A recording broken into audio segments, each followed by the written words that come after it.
What is gravitational field? Very good. Basically एक ऐसा area, एक ऐसा रीजन जहाँ पे आप ग्रेविटेशनल इफेक्ट को महसूस कर सकते हैं। अब अगर आपसे पूछा जाए कि आपने कहीं ग्रेविटेशनल फील्ड देखी है, तो आप कहेंगे हर प्लैनेट की अपनी एक फील्ड होती है, जिसको आप ग्रेविटेशनल फील्ड कहते हैं। जैसे अर्थ की ग्रेविटेशनल फील्ड है, जुपिटर की ग्रेविटेशनल फील्ड है, हर किसी प्लैनेट की ग्रेविटेशनल फील्ड है। तो आपने कहा it is the area around the earth where its effect can be felt, जहां पर आप उसके असर को महसूस कर सकें, ऐसा एरिया या ऐसा रीजन हमारे पास क्या कहलाता है? Gravitational field. अब अगर मैं आपसे सवाल करूं कि अर्थ का शेप कैसा है, तो आप जवाब देंगे sphere, but earth is not of spherical shape. ये बात पहले हो चुकी है। Earth is of elliptical in shape. What is ellipse? जिसको कुछ लोग ओवल कहना चाहते हैं, but ellipse is not an oval. मैंने आपसे पहले कहा था कि अर्थ का शेप आलू की तरह है। अगर आपने आलू देखा है तो इसका मतलब आप अर्थ के शेप को देख के जानते हैं। आलू ओवल नहीं होता, ओवल एग का शेप है। एग और आलू एक जैसा होता है, जमीन आसमान का फर्क है। तो अर्थ या खरबूजे का शेप आलू ओवल एग जैसा होता है, इसका मतलब खरबूजा अलग है और एग का शेप अलग है। तो अर्थ कुछ इस तरह से दिखती है, जिसमें लैटिट्यूड भी पाया जाता है और लॉन्गिट्यूड भी पाया जाता है। एक्स एक्सिस का जो डिस्टेंस है वो लैटिट्यूड है, और जो वाई एक्सिस का डिस्टेंस है वो लॉन्गिट्यूड है। तो ये वाले जो पॉइंट्स हैं ये आपके पास कहलाते हैं इक्वेटर्स, और ये वाले जो पॉइंट हैं ये आपके पास कहलाते हैं पोल्स, और ये आ गया आपका सेंटर। अब अगर मैं आपसे सवाल करूं कि इक्वेटर्स और पोल्स का डिस्टेंस बराबर, जवाब है जी नहीं। इसका मतलब इक्वेटर्स पे जी की वैल्यू अलग होगी और पोल्स पे जी की वैल्यू अलग होगी। इक्वेटर्स पे याद रखिएगा जी की वैल्यू कम होती है और पोल्स पे जी की वैल्यू, और सेंटर पे तो जी होता ही नहीं है। इसका मतलब ये हुआ कि हर हर पॉइंट पर मुझे फील्ड कैसी मिल रही है? Uniform, non uniform? Very good. तो क्योंकि ये मामला बड़ा खतरनाक है, नॉन यूनिफॉर्म फील्ड प्रोड्यूस हो रही है, इक्वेटोरियल रेडियस अलग है और पोलर रेडियस अलग है, तो फिर तो बड़ी कॉम्प्लिकेशंस हैं अर्थ के अंदर। हम अपनी आसानी के लिए क्या अज्यूम कर लेते हैं कि अर्थ का शेप कैसा है? स्फेरिकल। जिंदगी आसान, रेडियस भी कांस्टेंट, फील्ड भी यूनिफॉर्म, लेकिन एक्चुअली ऐसा केस नहीं है। अब तो हर जगह assumptions करते हैं ना, जी कांस्टेंट है, क्या हकीकत में जी की वैल्यू कांस्टेंट है? वो तो वेरी करती है, लेकिन हम अज्यूम कर रहे हैं कि भाई ऐसा है। तो सिर्फ अपनी आसानी के लिए हम अज्यूम कर लेते हैं कि अर्थ का शेप स्फेरिकल है, लेकिन इसका हरगिज ये मतलब नहीं है कि अर्थ का शेप कैसा हो,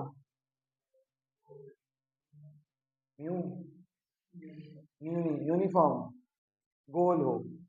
आप मेरे ख्याल से टुन लग रहे हैं मुझे, आगे बैठेंगे तो फिर आप कांटेक्ट में रहेंगे। तो हमने कहा कि हमारे पास जो है वो अर्थ की फील्ड यूनिफॉर्म, हम सिर्फ अज्यूम करते हैं, हकीकत में यूनिफॉर्म नहीं है। अब दूसरी डेफिनेशन जो बेटा हमने यहाँ पे डिस्कस करनी है उसका नाम है कंजर्वेटिव फील्ड। कंजर्वेटिव फील्ड क्या होती है? एक ऐसी फील्ड जिसमें work done along the close path क्या हो जाए? जीरो हो जाए। Work done along the close path क्या हो जाए? आप कहेंगे ये तो कुछ सुना सुना सा लग रहा है। Work done along the close path,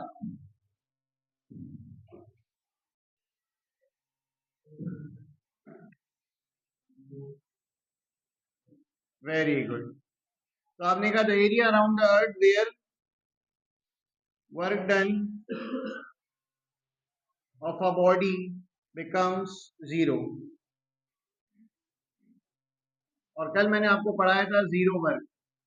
तो जीरो वर्क में आपको यही एग्जांपल दी थी कि क्लोज पाथ का वर्क डन हमेशा कैसा होता है, और जब वर्क डन क्लोज पाथ का जीरो है तो फिर वो वर्क डन पाथ पे डिपेंड नहीं करता, it is independent of path followed.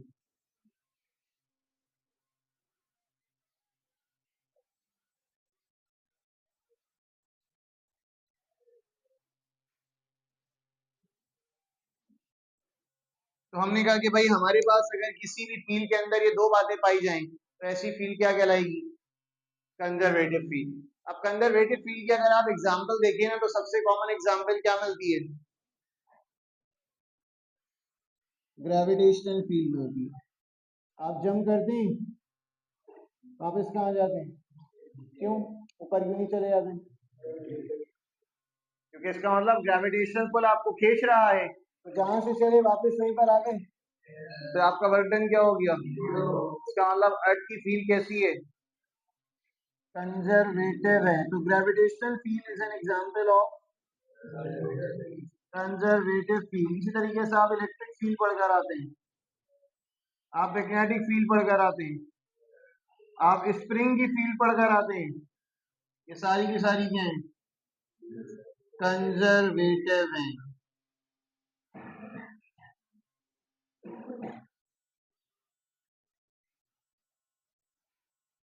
तो हमने देखा कि हमारे पास ये तीन तरह के आपके सिलेबस में मौजूद हैं।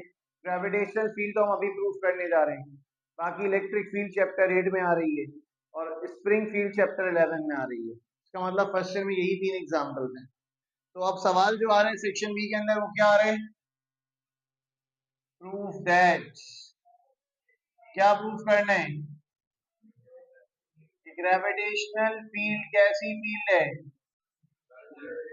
Is conservative field. तो भाई इसके लिए आप कहेंगे हमें कंसिडर करना पड़ेगा ये गलत क्लोज पाथ। चलिए ये क्लोज पाथ कंसिडर करने जा रहे हैं। सबसे पहले मैं आपके सामने एक क्लोज पाथ ड्रॉ कर रहा हूं, जरा बताइएगा कि क्या ये क्लोज पाथ है कि नहीं। आप कहेंगे जी हाँ ये क्लोज पाथ है। कितने पॉइंट्स हैं? 3 पॉइंट्स हैं। पॉइंट ए आ गया, ये पॉइंट बी आ गया और ये पॉइंट सी आ गया। ए से बी तक की डिस्प्लेसमेंट, ए से बी तक की डिस्प्लेसमेंट हमारे पास कितनी है? S1। बी से सी तक की डिस्प्लेसमेंट कितनी है? S2। और सी से ए तक की डिस्प्लेसमेंट कितनी है? S3। अब मैंने क्या किया, मैंने यहाँ से एक परपेंडिकुलर ड्रॉप किया और इस परपेंडिकुलर की हाइट कितनी है? और ये मुझे एक और पॉइंट मिल गया, इसको मैं नाम दे जा रहा हूँ पॉइंट नंबर डी का। अब जैसे मैंने परपेंडिकुलर ड्रॉप किया तो आप कहेंगे कि यहाँ पे एक एंगल बनता हुआ नजर आ रहा है अल्फा, एक एंगल यहाँ बनता हुआ नजर आ रहा है बीटा। क्योंकि मैथ्स वाले सर अक्सर यही कहते थे कि साइड्स को ए बी सी का नाम दे दो और एंगल्स को अल्फा, बीटा और गैमा का नाम दे दो। अब मैं ये कह रहा हूँ कि भाई तीन पाथ्स हैं, ए टू बी, बी टू सी और सी टू। अगर मैं तीनों का वर्क डन निकालूं और आंसर क्या आ जाए, प्रूव हो जाएगा। अब यही काम हमने करना है। तो सबसे पहले आपने कहा कि बॉडी मूव करने जा रही है फ्रॉम ए टू बी। अब जब बॉडी ए से बी पर जा रही है तो आपने कहा कि ग्रेविटेशन फील्ड के अंदर जो वर्क डन होता है वो किसकी वजह से होता है? ग्रेविटेशनल फोर्स की वजह से। और इस ग्रेविटेशनल फोर्स का नाम क्या है? Weight of an object. Body A से बी पर आ रही है तो कितना एंगल फॉर्म कर रही है? तो अगर वो एंगल अल्फा है तो ये वाला एंगल भी, ये बात डिस्कस कर चुके हैं एंगल ऑफ फ्रिक्शन और एंगल ऑफ रिपोर्स में, कि जो हमारे पास प्लेन का एंगल होता है वही हमारे पास बॉडी के वेट का भी एंगल होता है। तो अगर यहाँ पर अल्फा फॉर्म हो रहा है तो यहाँ पे भी कितना होगा? चले जी work done A to B निकालने जा रहे हैं। Work done from A to B. आपने कहा इस वर्क डन को रिप्रेजेंट किया जा रहा है डब्ल्यू ए से B. let WA to B be the work done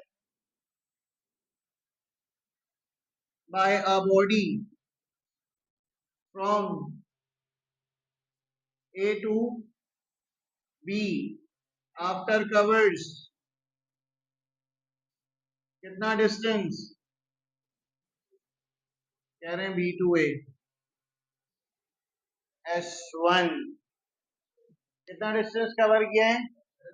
अगर आप उर्दू को याद करने से थक गए हो या इंग्लिश जो भी याद कर रहे हैं व्हाटएवर, तो अपना फोकस यहाँ कर लें। तो हमने कहा कि हमारे पास यहाँ पर कितना डिस्टेंस कवर किया हुआ है? S1। कल वर्क डन पढ़ाया था, वर्क डन का फॉर्मूला क्या लिखवाया था? Dot product of force in, तो यहाँ क्या हो जाएगा? F dot S1 dot product को ओपन करेंगे, mod of first vector, mod of second vector, यहाँ पर एंगल थीटा नहीं है, कितना है चेक कर ले, एंगल अल्फा है कि थीटा है, अल्फा है। अब मसला है कि अल्फा तो नहीं पता, जब अल्फा नहीं पता तो उसके लिए फिर हम कंसिडर करेंगे डायग्राम। जरा डायग्राम तो वर्ड से देखें कैसी फिगर बनती हुई नजर आ रही है।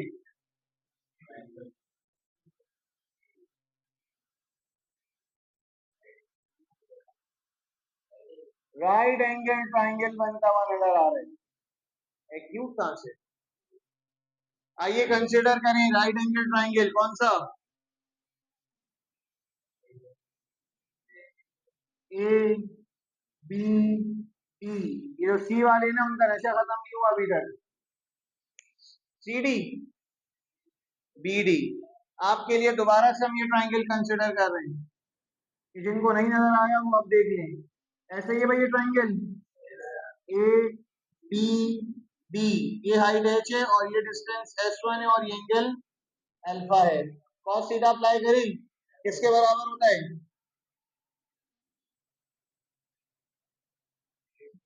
Base plus perpendicular minus hypotenuse. ऐसे नहीं करो बेटा, बेस अपॉन हाइपोटेन्यूज यही पढ़ा था।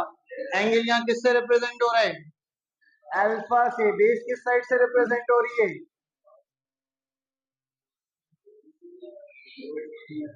B D. तुम्हें कहते हुए शर्म नहीं आई,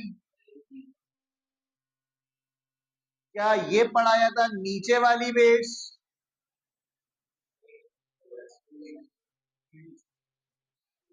वाह भाई वाह, तुमने कहा सब बोल रहे हैं एडी, तो हम भी एडी को वोट दे देते हैं। एडी दिख रही है कि बोल दिया सबके कहने पे।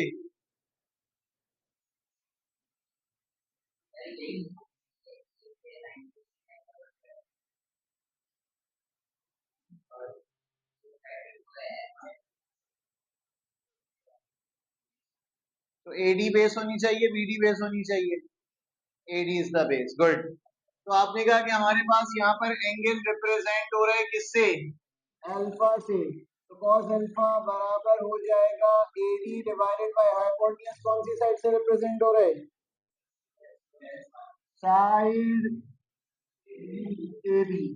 तो भाई ये बातें मैं वेक्टर्स में सिखा चुका हूँ, आज परपेंडिकुलर हाइपोटेन्यूज सिखाने थोड़ी बैठा हूँ। अब हमने कहा कि दोनों वैल्यूज पुट कर दें, तो cos अल्फा बराबर हो जाएगा किसके, एच अपॉन S1 के।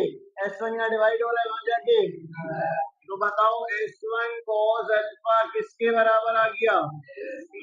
मैं तो सिर्फ अल्फा तलाश करने निकला था, मुझे पूरे के पूरे किसकी वैल्यू मिल गई। क्या इस S1 cos अल्फा की जगह H लिख सकता हूँ, कर दें पुट, बताएं पुट करने के बाद क्या बनेगी इक्वेशन।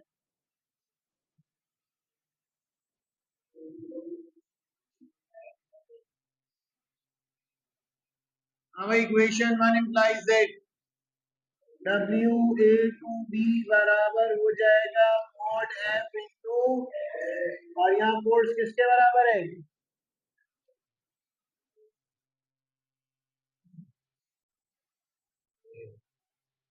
वेट के बराबर है।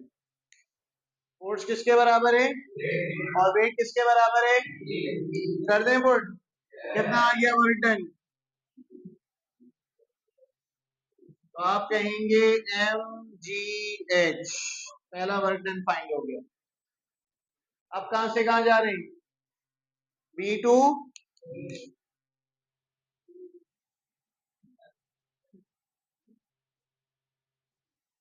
कहां जा रहे हैं, B2 C जा रहे हैं। जरा डायग्राम देखें, वेट इज ऑलवेज डायरेक्टेड। क्या कोई बच्चा इस क्लास में ऐसा जो बगैर डिराइव करे मुझे WB2C बता दे। आप सोचे, मैं जरा हेडिंग डाल दूं, डायग्राम को वर्ड से देखें।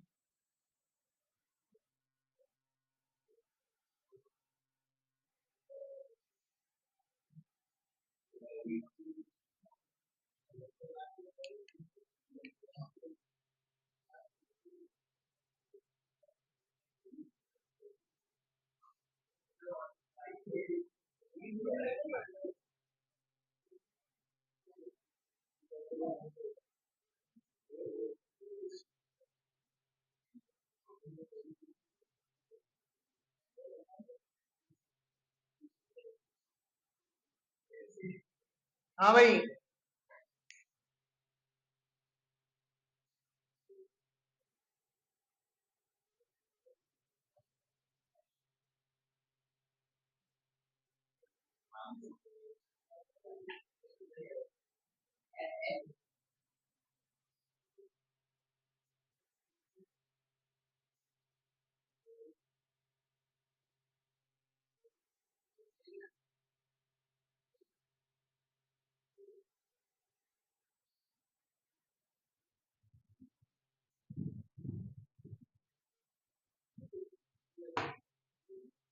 कल बिरयानी तो याद थी ले जाना। बिरयानी लेके गए थे। एंगल नहीं बन रहा। एंगल नहीं बन रहा। कितना बन रहा है? कितना बन रहा है? वर्डन कितना होता है 90 पे? आप तो एमजी कह रहे थे। क्या कल आपको ये वाला केस नहीं पढ़ाया?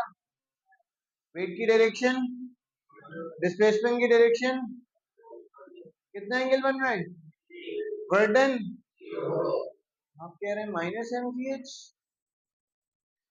आप कह रहे हैं mgh, आप कह रहे हैं 2 mgh।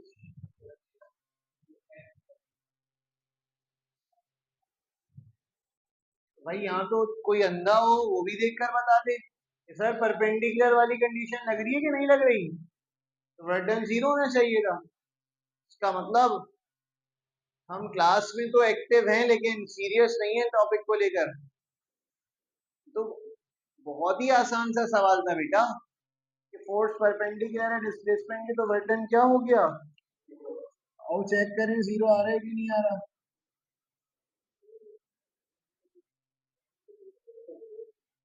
ये भाई साहब कहेंगे मैं यही तो बोल रहा था एफ डॉट एस टू। सही कह रहे हैं लेकिन मैं तो एंड रिजल्ट पूछ रहा हूँ। एंड रिजल्ट 0 आएगा, ये चेक करें, डॉट प्रोडक्ट ओपन करें। Mod of first vector, mod of second vector, cos theta, और यहाँ थीटा कितना है? 90 डिग्री। करो पुट 90। क्या आ रही है इक्वेशन? 0 आ रही है। Mod of first vector, mod of second vector, cos 90 निकालो, cos 90 कितना होता है? तो आप कहेंगे cos 90 0 होता है। वो कह रहे हैं 1। कौन था ये 1 वाला? बेटे कैसे हो गया? निकालो कैलकुलेट, तुम तो इंजीनियरिंग वाले हो, कल तुम ही कह रहे थे कि सर आप कहते हैं इंजीनियरिंग वाले इतने अच्छे हैं।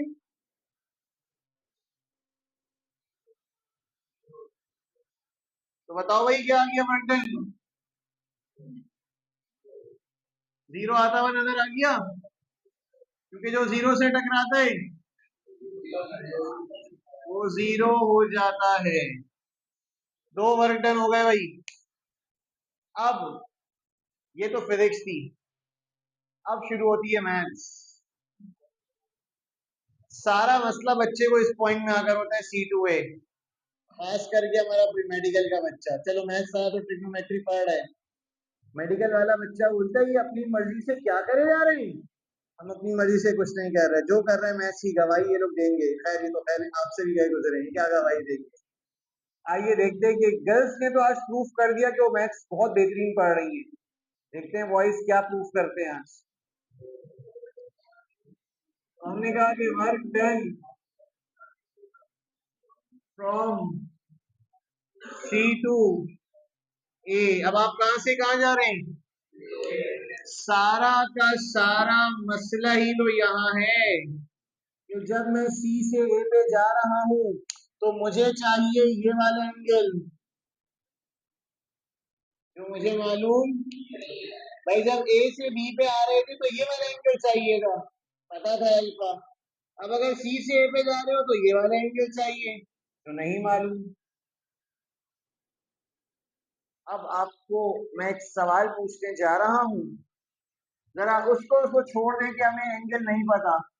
जरा यहाँ देखिए इस डायग्राम को, अगर मैं इस लाइन को आगे तक एक्सटेंड कर लूं और आपसे पूछूं कि भाई आपको यहाँ डी बनता हुआ नजर आ रहे हैं,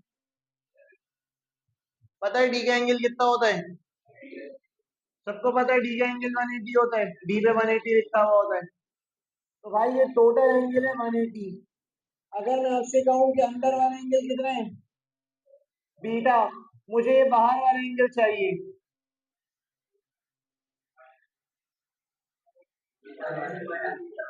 beta minus 180, 180 minus beta, very good.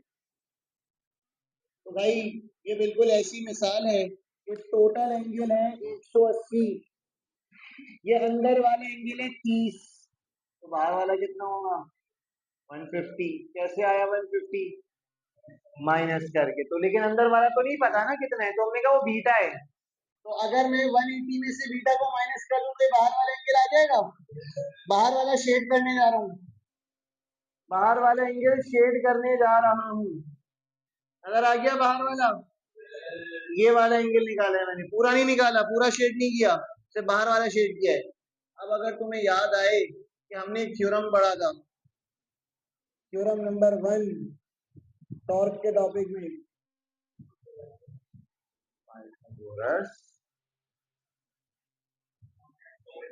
Alternate angles are same. यहां से बाहर वाले एंगल, अंदर वाला एंगल, जरा इधर तो देखो, यहां से बाहर वाला एंगल, तो एक्सटीरियर एंगल और इंटीरियर एंगल सेम होगा। तो अगर वो 180 माइनस बीटा है तो ये भी, यही वो सबसे मुश्किल बात है जो एक प्री मेडिकल का बच्चा समझने से कासिर है। हालांकि कोई बहुत मुश्किल बात तो नहीं थी। तुम बोलो नहीं आई, झूठ बोल लो ना, आ गई पक्का, गुड। तो हमने कहा कि ऑल्टरनेट एंगल्स हमेशा क्या होते हैं। बस एक मुश्किल बात मैं और करने जा रहा हूं। आपने कहा let W C to A B the work done, कहां से कहां तक, फ्रॉम सी टू, कितना डिस्टेंस कवर करके, तो आपने कहा आफ्टर कवर्ड डिस्टेंस एस 3, तो आपने कहा भाई work done is a dot product, तो एफ डॉट एस 3, और जब डॉट प्रोडक्ट ओपन होगा, mod of first vector, mod of और cos of beta, cos of beta. जिंदगी इतनी आसान थोड़ी है कि 180 माइनस बीटा को आप बीटा बोल के निकल जाओ, मैं कहूं हाँ शाबाश। चलो भाई इंजीनियरिंग वालों का इम्तिहान शुरू। ट्रिग्नोमेट्री पढ़ ली? कह रहे हैं पढ़ रहे, नहीं पढ़ रहे, पढ़ रहे। तो बताओ यहाँ ट्रिग्नोमेट्री की एक आइडेंटिटी लग रही है, बेहतरीन फॉर्मूला,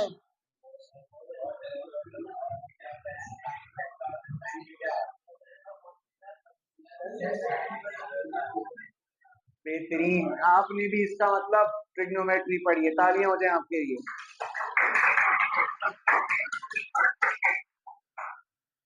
तो भाई आप इसका मतलब जिंदों में शुमार हैं कि आपने चलो कहीं तो इज्जत रखी, फिजिक्स वाले की नहीं रखी, मैथ्स वाले की तो रख ली।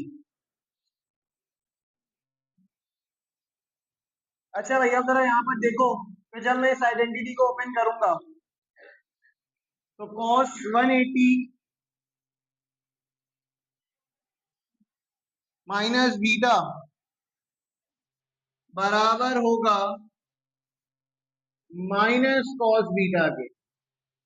अब ये आइडेंटिटी मैंने इसी फॉर्मूले से ड्राइव की जो आप लोगों ने बताई है।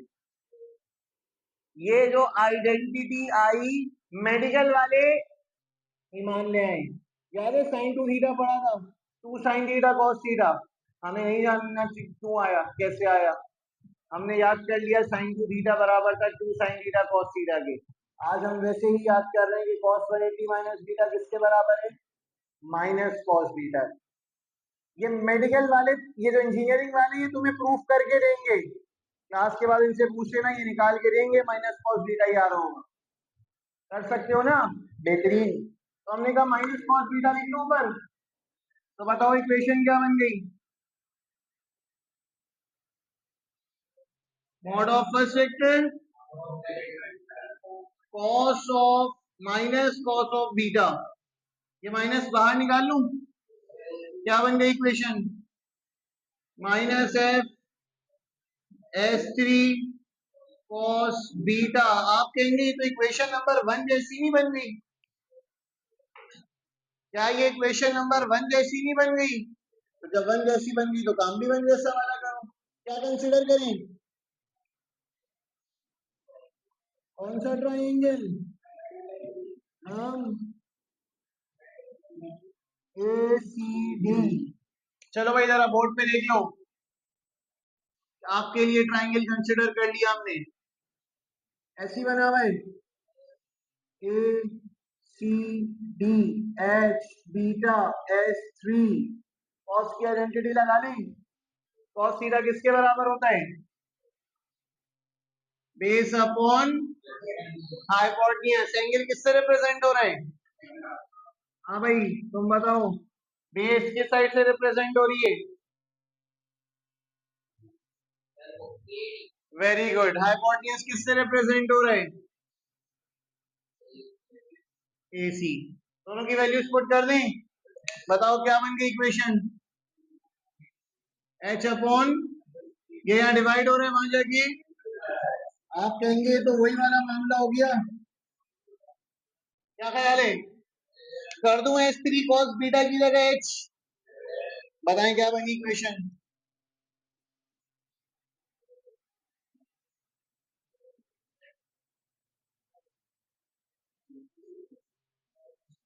इक्वेशन 2 बिकम्स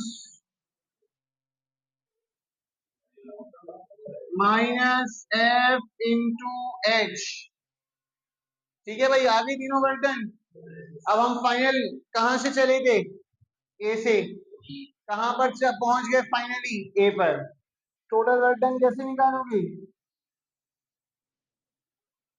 तीनों वर्टन्स को क्या कर लो, सम कर लो। तो आपने कहा कि the work done from point A to A, आपने कहा डायरेक्ट नहीं आए बल्कि स्टेप बाय स्टेप करके आए। पहले ए से कहां गए, फिर बी से कहां गए, और फिर सी से कहां गए, तीनों वर्डन पुट करें, बताएं पहला वर्डन कितना आया था, 0। इनका नशा खत्म हो गया भाई, कोई दे दो इनको। पहला वर्डन क्या आया था, कौन था 0 वाला, हमने कहा MGH। दूसरा वर्डन क्या आया था, और तीसरा वर्डन क्या आया, माइनस MGH। इसको आगे सॉल्व नहीं करा हमने, हमने कहा कि भाई F की जगह आ जाएगा W, और W बराबर होता है किसके, तो WC2A कितना आ गया, माइनस MGH।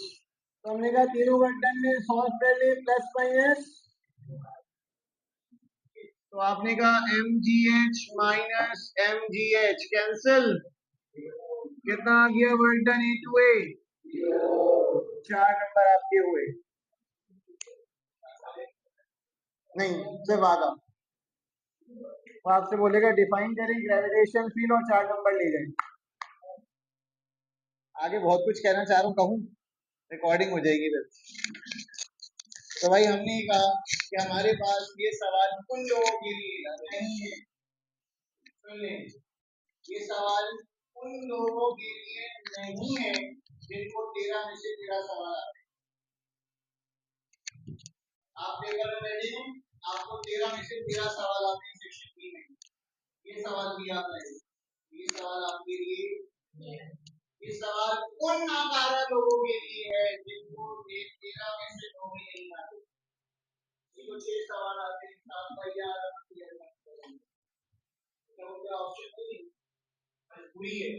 मजबूरी के तहत तो जहर पीना भी जायज है। तो ये उनके लिए जिनके नौक पूरे नहीं।